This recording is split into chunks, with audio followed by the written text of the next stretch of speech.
ಹಿರಿಯರಂತ ಅರವಿಂದ್ ನಿಂಬಾವಳಿ ಅವರೇ, ಮಾಜಿ ಸಂಸದಂತ ಪ್ರತಾಪ್ ಸಿಂಹ ಅವರೇ, ಹಾಗೂ ಕುಮಾರ್ ಬಂಗಾರಪ್ಪನವರೇ, ಹಾಗೂ ರಾಯಚೂರು ಮಾಜಿ ಸಂಸದಂತ ಬಿ ನಾಯ್ಕ ಅವರೇ, ಶ್ರೀಮಂತ್ ಪಾಟೀಲ್ ಅವರೇ, ಮಹೇಶ್ ಕುಂಟೂಳ್ ಅವರೇ, ಎನ್ ಆರ್ ಸಂತೋಷ್ ಅವರೇ, ರವಿ ಬಿರಾದರ್ ಅವರೇ, ಇನ್ನೂ ಅನೇಕ ಹಿರಿಯ ಪ್ರಮುಖ ನಾಯಕರೇ ಹಾಗೂ ಭಾರತೀಯ ಜನತಾ ಪಕ್ಷದ ಎಲ್ಲ ಹಿರಿಯ ನಾಯಕರೇ ಹಾಗೂ ಬೆಳಗಾವಿ ಜಿಲ್ಲೆಯಿಂದ ಸುತ್ತಮುತ್ತ ಬಂದಂಥ ಎಲ್ಲ ರೈತ ಬಾಂಧವರೇ, ಅಣ್ಣ ತಮ್ಮಂದರೆ ಹಾಗೂ ಪತ್ರಿಕೆ ಮಿತ್ರರೇ, ಈಗಾಗಲೇ 25ನೇ ತಾರೀಕಿನಿಂದ ಬಿದರನ್ನು ಪ್ರಾರಂಭ ಮಾಡಿ ಮೊದಲನೇ ಹಂತದ ಇವತ್ತು 1ನೇ ತಾರೀಕು ಮೊದಲನೇ ಹಂತ ಇವತ್ತು ಮುಕ್ತಾಯ ಇರ್ತದೆ. ಅತಿ ಶೀಘ್ರದಲ್ಲಿ ನಾಳೆ ಡೆಲ್ಲಿಗೆ ಹೋಗಿ ಡೆಲ್ಲಿಯಲ್ಲಿ ಮುಂದಿನ 2ನೇ ಹಂತ ಇಲ್ಲಿಂದ ಪ್ರಾರಂಭ ಮಾಡೋದು. ಅತಿ ಶೀಘ್ರದಲ್ಲಿ ದಿನಾಂಕ ಮತ್ತು ಜಾಗ ಅತಿ ಶೀಘ್ರ ನಾಳೆ ನಾಡ್ದದಲ್ಲಿ 2 ದಿವಸದಲ್ಲಿ 2ನೇ ಹಂತದ ಸ್ಥಳ ಮತ್ತು ಅಲ್ಲಿನ ಎಲ್ಲ ಮುಖ್ಯ ಯಾರ ಪರ ಅಲ್ಲಿಂದ ಮಾಡಬೇಕನ್ನೋಂಥ ವಿಷಯವನ್ನು ಅತಿ ಶೀಘ್ರ ನಾಳೆ ನಾಡ್ದಲ್ಲಿ ಪ್ರಕಟ ಮಾಡ್ತೇವೆ. ಈಗ ವಿಶೇಷವಾಗಿ ಬೀದರ್ ಮತ್ತು ಗುಲ್ಬರ್ಗ, ಯಾದಗಿರಿ, ರಾಯಚೂರು, ಬೆಳಗಾವಿ ಇಲ್ಲಿ ನೋಡಿದರೆ ಭಾಳಷ್ಟು ಅನಾಹುತ ಆಗುವಂಥ ಮುಂದಿನ ಧೋರಣೆ ನಮ್ಗೆ ಕಂಡು ಬಂದಿದೆ. ಬರೀ ವಕ್ಫ್ ಕಾಯ್ದೆಯನ್ನು ನಾವು ಭಾಳಷ್ಟು 54ನೇ ಇಸ್ವಿಯಿಂದ ನೆಹರು ಪ್ರಧಾನಮಂತ್ರಿ ಇದ್ದಾಗಿಂದ ನಾವು ನೋಡ್ಕೊತ ಬಂದಿದ್ದೇವೆ. ನಾವು ಸತತ 5 ಬಾರಿ ಶಾಸಕ ಇದ್ದು, ಈ 2 ಬಾರಿ ಈ ಬಿ ಜೆ ಪಿಯಲ್ಲಿ ಶಾಸಕ, 7 ಬಾರಿ ಶಾಸಕಾಗಿ ನಮ್ಗಿಂತ ಮೊದಲಾಗಿ ಕುಮಾರ್ ಬಂಗಾರಪ್ಪರದು ಅಥವಾ ಯತ್ನಾಳ್ ಮೊದಲಿಂದ ಇದ್ದು ವಕ್ಫ್ ಬಗ್ಗೆ ಎಷ್ಟು ಕೆಟ್ಟ ಕರಾಳ ಕಾಣುವಂಥ ನಮ್ಗೆ ಗೊತ್ತಿರಲಿಲ್ಲ.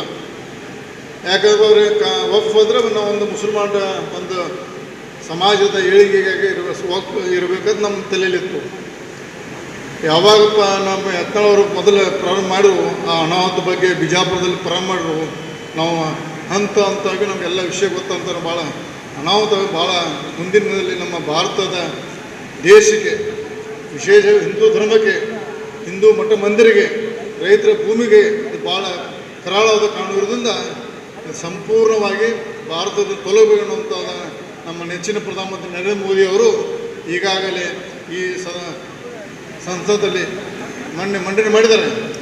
ಈಗ ಮಂಡನೆ ಮಾಡಿ ಬಹುಶಃ ನಮಗೆ ತಿಳಿದ ಮಟ್ಟಿಗೆ ಇದೇ ಸಭೆಯಿಂದ ಆಕೃತಿ ತಿಳಿದದ್ದು. ಆದರೆ ಮುಂದಿನ ಇನ್ನೊಂದು 2-3 ತಿಂಗಳ ಬಜೆಟ್ ಸೆಷನ್ವರೆಗೆ ಅಧ್ಯಯನ ಮಾಡಿ ನಮ್ಮ ದೇಶದಲ್ಲಿ ಈ ವಕ್ಫ್ದಿಂದ ಎಷ್ಟು ಅನ್ಯಾಯ ಆಗಿದೆ ಅನ್ನುವಂಥ ಪೂರ್ಣ ಅಧ್ಯಯನ ಆಗಬೇಕಂತ ಮುಂದೆ ಹಾಕಿದ್ದಾರೆ. ಇದು ಯಾಕಂದರೆ ಇದು ಒಂದು ಪಕ್ಷಾತೀತ ಜಾತ್ಯತೀತ ಹೋರಾಟದೆ. ವಿಶೇಷವಾಗಿ ವಕ್ಫ್ ಹೋರಾಟ ಮುಸಲ್ಮಾನ ವಿರುದ್ಧ ಅಂತ ಬಿಂಬಿಸಿಕೊಂಡು ಪ್ರಯತ್ನ ಮಾಡ್ತಾರೆ ಕೆಲವು ಜನ. ಇದು ನೀವು ನೋಡಿರ್ಬೋದು, ಮುಸಲ್ಮಾನರ ಹೊಲಗಳು ಸಹಿತ, ಮುಸಲ್ಮಾನರ ಅಂಗಡಿಗಳು ಸಹಿತ ಅವ್ರ ವಕ್ಫ್ ಕಂಬಳಿಕೆ ಮಾಡ್ಕೊಂಡು ಒಂದು ವಕ್ಫ್ದಿಂದ ಮಾಫಿಯಾ ಇದೆ.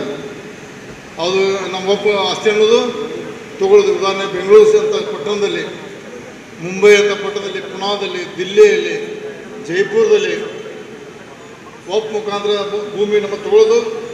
ಅದು ವರ್ಷಕ್ಕೆ 10,000 ರೂಪಾಯಿ ನಿಗದಿ ಮಾಡೋದು. ಅದು ಸಾವಿರಾರು ಕೋಟಿ ಗಳಿಸಿ ಕೆಲವೊಂದು ಜನ ಮುಸಲ್ಮಾನರ ಲೀಡರ್ ಮಾತ್ರ ಅದನ್ನು ಬಡವರು ಮುಸಲ್ಮಾನರ ಭೂಮಿಗಳು ಸಹ ತಿಂದಾರೆ, ಹಿಂದೂಗಳದ ಮಠ ಮಂದಿರ ತಿಂದಾರೆ. ಒಂದು ವ್ಯವಸ್ಥಿತ ಮಾಫಿಯಾ ಇರೋದ್ರಿಂದ ಸಂಪೂರ್ಣವಾಗಿ ಇನ್ನು ತೆಗೆದು ರಾಜ್ಯಕ್ಕೆ ಮತ್ತು ದಿಕ್ಕಿಗೆ ಇದು ಬರೀ ಕರ್ನಾಟಕದ ಒಂದು ಕೆಲವೊಂದು ಭಾಗದಲ್ಲಿ ಮಾತ್ರ ಇದು ಹೋರಾಟ. ಇದು ವಕ್ಫ್ ಅನ್ಯಾಯ ತಗೋಬೇಡ್ರಿ. ಕಾಶ್ಮೀರ ಹಿಡಿದು ಕನ್ಯಾಕುಮಾರಿವರೆಗೆ, ಕಚ್ ಹಿಡಿದು ಕಲ್ಕತ್ತಾವರೆಗೆ ಇಡೀ ದೇಶದ ಮೂಲೆಗೆ ವಕ್ಫ್ನಿಂದ ನಮ್ಮ ಹಿಂದೂ ಜನಾಂಗ ಮತ್ತು ಸನಾತನ ಧರ್ಮಕ್ಕೆ, ಮಠ ಮಂದಿರಿಗೆ ಮತ್ತೆಲ್ಲ ಎಲ್ಲ ನಮ್ಗೆ ಅನ್ಯಾಯ ಆಗುವಂಥ ಕರಾಳ ಕಾನೂನು ಸಂಪೂರ್ಣ ನಿಷೇಧ ಆಗಬೇಕಂತ ಈಗ ಹೋರಾಟ ಮಾಡಿದ್ದೀವಿ. ಮತ್ತು ಈಗ 2ನೇ ಹಂತದ ಪ್ರಾರಂಭ ಇಡೀ ರಾಜ್ಯದ ಪ್ರತಿಯೊಂದು ಜಿಲ್ಲೆ, ಎಲ್ಲೆಲ್ಲಿ ಸ್ವಲ್ಪ ತಾಲೂಕು ಮಟ್ಟದ ಸಹಿತ ಎಲ್ಲೆಲ್ಲಿ ಅವ್ರ ಅನಾಹುತದಲ್ಲಿ ಸಂಪೂರ್ಣವಾಗಿ ಅವರು ಬೆಂಬಲ ನಿಂತು ನಾವು ಜಾಗಕ್ಕೆ ಹೋಗಿ ಆ ಒಂದು ಕರಾಳ ಕಾನೂನು ಬಗ್ಗೆ ನಾವು ನಾಳೆ ಡೆಲ್ಲಿಗೆ ಹೋಗಿ, ಇನ್ನೂ ನಮ್ಮ ಲಿಂಬೋಳಿಯವರಲ್ಲಿ ಮೇಲೆಲ್ಲೂ ಮಾತಾಡಿದ್ದಾರೆ, ನಾಳೆ ಹೋಗಿ ನಾವು ಭೇಟಿಯಾಗಿ ಇದನ್ನು ಎಲ್ಲ ಒಂದು ವರದಿ ಸಿದ್ಧಪಡಿಸಿ ನಾವು ಏನು ಮುಂದಿನ ದಿನದಲ್ಲಿ ಇವತ್ತು ನಾಳೆ ಮಧ್ಯಾಹ್ನ ಇಲ್ಲಿಂದ ನಾವೆಲ್ಲ ನಮ್ಮ ಟೀಮ್ ದಿಲ್ಲಿಗೆ ಹೋಗ್ತೇವೆ. ದಿಲ್ಲಿಯಲ್ಲಿ ನಾವು ಯಾರ್ಯಾರಿಗೆ ಭೇಟಿಯಾಗಿ ನಾವು ವರದಿ ಕೊಡ್ಬೇಕಂತ ನಾಳೆ ತಿಳಿಸ್ತೀವಿ ತಮಗೆ. ಯಾಕಂದರೆ ಈ ಕರಾಳ ಕಾನೂನು ರದ್ದಾಗಬೇಕು ಮತ್ತು ಇದು ಪೂರ್ವ ರಾಜ್ಯ ಮಟ್ಟದ ವ್ಯಾಪ್ತಿಯಲ್ಲಿ ಇದೊಂದು ಪ್ರವಾಸ ಆದ ನಂತರ ಕೊನೆಗೆ ನಾವು ದಾವಣಗೆರೆಯಲ್ಲಿ ಒಂದು ದೊಡ್ಡ ಸಮಾವೇಶ ಮಾಡ್ತೀವಿ. ಭಾರತೀಯ ಜನತಾ ಪಕ್ಷ ನೇತೃತ್ವದಲ್ಲಿ ನಾವು ಒಂದು ದೊಡ್ಡ ಸಮಾವೇಶ ಮಾಡ್ತೇವೆ. ಇವತ್ತು ಉದಯವಾಣಿಯಲ್ಲಿ ಬಹುಶಃ ಒಂದು ಆರ್ಟಿಕಲ್ ಬರುತ್ತೆ ಉದಯವಾಣಿ ಒಳಗೆ ನಮ್ಮದು ನಮ್ಮ ಫೋಟೋಗೆ ಬರ್ತಾರೆ 5-10 ಲಕ್ಷ ಅದ 10 ಲಕ್ಷ ಕೊಡಿಸು ನಾವು 10 ಲಕ್ಷ ಜಾಸ್ತಿ ಕೊಡ್ತು ಕಡಿಮೆ ಕೊಡಿಸೋದ ಒಂದು ಅದನ್ನು ನಾವು ಬಾರು ನಾವು ಉಗ್ರ ಹೋರಾಟ ಮಾಡಿ ಇಡೀ ರಾಜ್ಯದ ಜನತೆಗೆ ನಮ್ಮ ನಾವು ಎಷ್ಟು ನಮ್ಮ ಟೀಮ್ ಇದ್ರ ಬಗ್ಗೆ ಅಧ್ಯಯನ ಮಾಡಲಿಕ್ಕೆ ನಾವು ಮಾಡಿದ್ದೇವೆ. ಮತ್ತು ಸಮಾವೇಶಕ್ಕೆ ಕೊಡುವಂಥ ಒಂದು ಖರ್ಚು ಬೆಳಗಾವಿ ಜಿಲ್ಲೆಯ ಭಾರತೀಯ ಜನತಾ ಕಾರ್ಯಕರ್ತೆಯಿಂದ 1 ಕೋಟಿ ರೂಪಾಯಿ ಅದಕ್ಕೆ ನಾವು ನಿಧಿ 1 ಕೋಟಿ ರೂಪಾಯಿ ನಾವು ನಿಧಿ ಕೊಡ್ತೇವೆ. ನಮ್ಮ ಭಾರತೀಯ ಜನತಾ ಪಕ್ಷ ಬೆಳಗಾವಿ ಜಿಲ್ಲೆ ಕಾರ್ಯಕರ್ತರ ಕೂಡಿಸಿ ಯಾಕಂದ್ರೆ ನೂರಾರು 10 ಕೋಟಿ ರೂಪಾಯಿ ಖರ್ಚಾಗೋದು. ನಾವು ಯಾಕಂದ್ರೆ ನಾವು ಒಬ್ಬನೇ ಮಾಡ್ಬೋದು, ರಮೇಶ್ ಜಾರಕಿಹೊಳಿ, ಬಸವರಾಜ ಪಾಟೀಲ್ ಹತ್ನಾಳು ಮಾಡ್ಬೋದು, ಜೊಲ್ಲೆ ಅವರು ಮಾಡ್ಬೋದು, ಲಿಂಬಾವಳಿ ಮಾಡ್ಬೋದು, ಇನ್ನು ಅನೇಕರೆಲ್ಲ ತಾಕತ್ತೆ. ಅದು ಸರ್ವಾಧಿಕಾರಿಗಳು ಮತ್ತೊಬ್ಬ ನಾನು ಪೂಜ್ಯ ತಂದೆ ಪೂಜ್ಯ ಮಗ ಹಾಕಣ್ಣ ಮಾಡ್ರೆ ಅದೇನಾದ್ರು ಮಾಡಿಬಿಟ್ರೆ ನಾನೇ ಖರ್ಚು ಮಾಡಿ ನಾನೇ ಸಭೆ ಆಯೋಜನೆ ಮಾಡಿದ್ರೆ ಅದು ನಾನು ಪೂಜ್ಯ ತಂದೆ ಪೂಜ್ಯ ಮಗ ಹಾಕಿ ಅದಕ್ಕೆ ನಾವು ನಮ್ಮಲ್ಲಿ ಮೊದಲು ನಿರ್ಣಯ ತಗೊಂಡು ಈ ಒಂದು ಹೋರಾಟ ಎಲ್ಲರೂ ಸಾಮೂಹಿಕ ನಾಯಕತ್ವದಲ್ಲಿ ಮಾಡಬೇಕಂತ ಉದಾಹರಣೆ ಇದೆ. ನಮ್ಮ ಬೆಳಗಾವಿ ಜಿಲ್ಲೆ BJP ಕಾರ್ಯಕರ್ತ 1 ಕೋಟಿ ರೂಪಾಯಿ ನಾವು ಈ ಸಮಾವೇಶಕ್ಕೆ ನಾನು ಕೊಡ್ತೀನಿ ಅಂತ ಸಂದರ್ಭ ಹೇಳಕ್ಕೆ ಇಚ್ಛೆ ಪಡ್ತೇವೆ. ಮತ್ತು ಇನ್ನೂ ಅನೇಕ ಜನರು ಎಲ್ಲರೂ ಕೈ ಜೋಡಿಸಿ ಒಂದು ಭಾಳಷ್ಟು ದೊಡ್ಡ ಪ್ರಮಾಣ 10 ಲಕ್ಷಕ್ಕೆ ಹೆಚ್ಚು ಜನ ಕೂಡಿಸಿ ನಾವು ಯಾರಿಗೆ ಶಕ್ತಿ ಪ್ರದಾನ ತೋರಿಸೈತಿ ಇಡೀ ನಮ್ಮ ಈ ವಕ್ಫ್ ವಿರೋಧ ಹೋರಾಟಗಾರರಿಗೆ ಮತ್ತು ಇದನ್ನು ಸುಳ್ಳು ಪ್ರಚಾರ ಮಾಡಿ ತಮ್ಮ ಸ್ವಾರ್ಥಕ್ಕೋಸ್ಕರ ಸಭೆಯನ್ನು ಮಾಡತ್ತಾರೆ ಅನ್ನುವಂಥ ಕೆಟ್ಟ ಒಂದು ಟೀಮ್ ಇದೆ ನಮ್ಮಲ್ಲಿ. ಅವ್ರ ಹೆಸರನ್ನ ತಗೋದಿಲ್ಲ. ಅವ್ರಿಗೆ ನಾವು ಯಾವುದೇ ಥರದ ಉದ್ದೇಶ ಇಲ್ಲ. ನಾವೇನು ಮಂತ್ರಿ ಆಗಬೇಕು, ಯತ್ನಾಳ್ ಮುಖ್ಯಮಂತ್ರಿ ಆಗಬೇಕು, ಕುಮಾರ್ ಮಗ ಅಧ್ಯಕ್ಷ ಆಗಬೇಕು, ನಮ್ಮ ಇದರಲ್ಲೇ ಇಲ್ಲ. ನಾವು ವಕ್ಫ್ದಲ್ಲಿ ರೈತರಿಗೆ ಅನ್ಯಾಯಕ್ಕೆ ನಾವು ಹೋರಾಡೋದು. ಇದನ್ನು ನಮ್ಮ ಹೋರಾಟ ಯಾರ್ದೋ ವಿರುದ್ಧ ಯಾರೋ ಪರವಾಗಿ ಏನೋ ಸ್ವಾರ್ಥಕ್ಕೋಸ್ಕರ ಬಿಂಬಿಸಕ್ಕೆ ಪ್ರಯತ್ನ ಮಾಡಿದ್ರೆ ನಾವು ನೇರವಾಗಿ ಹೇಳ್ತಿಲ್ಲ. ಇದರಲ್ಲಿ ನಮ್ದು ಏನೂ ಸ್ವಾರ್ಥ ಇಲ್ಲ. ಈ ವಕ್ಫ್ ಹೋರಾಟಕ್ಕೆ ದೊಡ್ಡ ಪ್ರಮಾಣ ಮಾಡಿ ನಾವು ಬೆಳಗಾವಿ ಜಿಲ್ಲೆಯಿಂದ 1 ಲಕ್ಷಕ್ಕಿಂತ ಹೆಚ್ಚು ಜನ ನಾವು ಇದಕ್ಕೆ ಹೋಗೋದು. ಅದಕ್ಕೆ ದಾವಣಗೆರೆಗೆ ಎಲ್ಲ ವಾಹನ ಸೌಕರ್ಯನ ಮಾಡ್ತೇವೆ.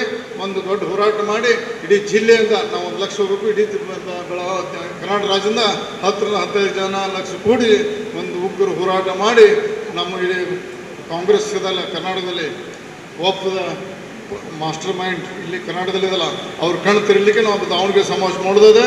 ಮತ್ತು ಇನ್ನೂ ಅನೇಕರು ಭಾಷೆ ಮಾಡೋದ್ರೆ ಭಾಳಷ್ಟು ಇನ್ನೂ ಎಲ್ಲ ವೇದಿಕೆಗಳಂತಂದರೆ ಇವತ್ತು ಒಂದನೇ ಹಂತದ ಕೊನೆಯ ವಿರುದ್ಧ ಎಲ್ಲರೂ ಭಾಷೆ ಮಾಡಬೇಕು. ಯಾಕಂದರೆ ರಾಜ್ಯದಲ್ಲಿ ಕೆಲವೊಂದು ಮಾಡಿಲ್ಲ, ಕೆಲವು ಮಾಡಿಲ್ಲ. ಈಗ ಜಾಸ್ತಿ ಮಾತಾಡೋದ್ರಲ್ಲ ಈ ವಕ್ಫ್ ಹೋರಾಟ ಬಗ್ಗೆ ನಾವೆಲ್ಲರೂ ಗಟ್ಟಿಯಾಗಿ ನಾವು ಇಡೀ ಬೆಳಗಾವಿ ಜಿಲ್ಲೆ ಯಾಕಂದ್ರೆ ಹೋರಾಟ ಮಾಡಿದಂಥ ಜಿಲ್ಲೆ. ಈ ಜಿಲ್ಲೆಯಲ್ಲಿ ಎಲ್ಲ ಕಿತ್ತು ಚೆನ್ನಾಗಿರ್ಬೋದು, ಸಂಘಟನೆಗಳಿರ್ಬೋದು, ಇನ್ನು ಅನೇಕ ನಾಯಕರು ಇಲ್ಲಿ ಹೋರಾಟ ಮಾಡಿ ಸ್ವತಂತ್ರ ಕೊಟ್ಟಾರೆ. ಈಗ ದೇಶಕ್ಕೆ ಅನಾಹುತ ಬಂದು ನಾವೆಲ್ಲ ಒಕ್ಕಟ್ಟಾಗಿ ನಾವೆಲ್ಲರೂ ಕೂಡಿ ಎಲ್ಲ ಪ್ರತಿಯೊಬ್ಬರು ಕೈ ಜೋಡಿಸ್ಬೇಕು. ಮತ್ತು ನಮ್ಮ ವಿರೋಧಿಗಳ ಸುಳ್ಳು ಪ್ರಚಾರಕ್ಕೆ ಕಿವಿ ಕೊಡದೆ ಇದು ಒಂದು ಸ್ವಾರ್ಥ ನಿಸ್ವಾರ್ಥ ಅಂತ ಇದರಲ್ಲಿ ಹೋರಾಟ ಮಾಡೋದನ್ನ ತುಲನೆ ಮಾಡಬೇಕು. ಯಾರು ಸ್ವಾರ್ಥಕ್ಕಾಗಿ ದಿಲ್ಲಿಗೆ ಹೋಗ್ತಾರೆ, ಯಾರು ಸ್ವಾರ್ಥಕ್ಕೆ ಮನೆಗೆ ಕುಣ್ತಾರೆ ಅನ್ನೋ ನೋಡ್ಕೊಂಡು TV ದುಡ್ಡು ಕೊಟ್ಟು ಸುಳ್ಳು ಪ್ರಚಾರ ಮಾಡಿ ನಾವು ಭಾಳಷ್ಟು ಭಂಗದಲ್ಲಿ ಪ್ರಯತ್ನ ಮಾಡ್ತಾರೆ. ತಾವೆಲ್ಲರೂ ಗಟ್ಟಿಯಾಗಿ ನಮ್ಮ ಟೀಮಿಗೆ ಯತ್ನಾಳ್ ನೇತೃತ್ವದಲ್ಲಿ ನಾವೆಲ್ಲ ಕೂಡಿ ಒಂದು ಹೋರಾಟ ಮಾಡೋದಕ್ಕೆಲ್ಲ ಗಟ್ಟಿಯಾಗಿ ನಾವು ಸಪೋರ್ಟ್ ಮಾಡೋದು ಹೇಳಿ ನಾನು ಮಾತು ಜಯ ಕರ್ನಾಟಕ.